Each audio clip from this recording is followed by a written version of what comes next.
میری بات غور سے سنو، دنیا کا سب سے بڑا رشتہ خاوند اور بیوی ہے، سب سے مقدس رشتہ ماں باپ ہے، لیکن سب سے بڑا رشتہ خاوند اور بیوی ہے۔ جب یہ ٹوٹ جاتا ہے تو پوری نسل برباد ہو جاتی ہے۔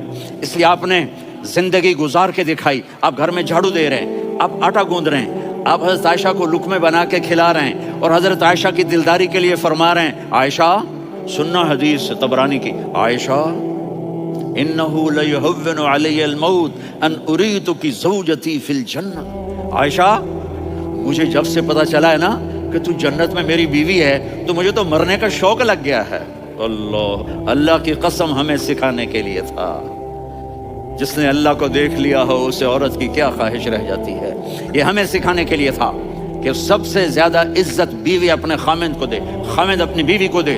ہن لباس لکم وانتم لباس لہن، تمہاری بیوی تمہارا لباس ہے، اور اللہ بیوی سے کہتا تیرا خامند تیرا لباس ہے۔ آپ نے 11 گھروں کو کس طرح آباد کیا، کس محبت سے کیا کہ 2 مہینے چولہا نہیں جلتا اور کسی کی زبان پر شکایت نہیں۔ یہ حسن سلوک، یہ محبت۔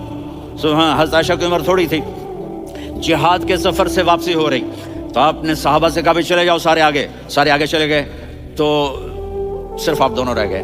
تو آپ نے کہا عائشہ دوڑ لگائیں، سبحان اللہ۔ ہم عائشہ نے نہیں کہا، میرے نے عائشہ دوڑ لگائیں، کجے لگائیں، تو کہنے لگے ہم نے دوڑ لگائی، تو کہنے لگے میں آگے نکل گئی، آپ پیچھے رہ گئے۔